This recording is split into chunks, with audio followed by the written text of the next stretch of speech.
lot of times we are trained in the idea of having scarcity, an attitude of scarcity. Now, I mentioned these two political things because it helps us understand about the scarcity. I'm not going to talk about the issue today, but I'm going to talk about the mental attitude of scarcity. You know, for example, people make an argument for abortion, saying that we have to allow abortion because we can't let all these children be born because we would not have enough food and everything for them. That there is a scarcity in the amount of food that we have. You know, they use the argument, we can't allow immigrants into this country because of the fact that we only have so many jobs. And if we allow those people in, then we will have less ability to make money ourselves. That there's a scarcity in the economy. I could go through one political issue after another about how people see scarcity in the world.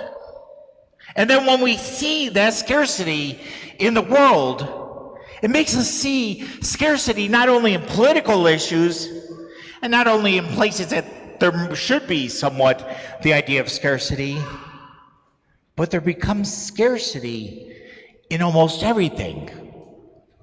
For example, there are people that do not want the people next to them to be happy. Because if that person is happy, then I will be less happy. Because there's only so much happiness to go around. And we all know that is not true. But sometimes we start to develop that way of thinking. No, we can even think about that with our relationship with God.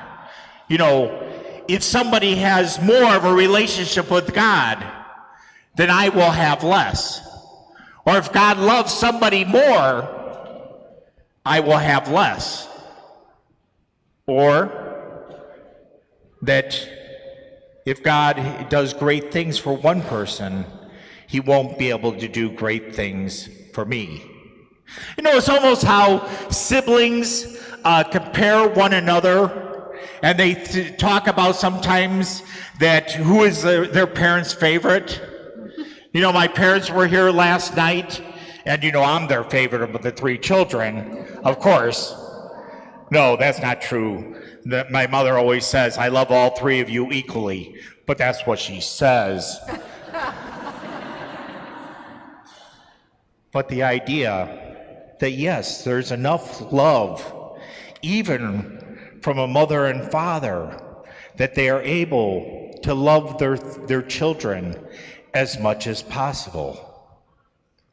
We see this especially true that in today's gospel, that the woman that comes to Jesus, she doesn't ask for Jesus' full attention. She doesn't ask for Jesus to do a miracle just for her. She only is asking for the scraps that Jesus talks about. That the scraps are enough to be able to have from Jesus. Enough for the healing to happen. Enough for the grace to be abounding. Enough to be able to feel Jesus' love.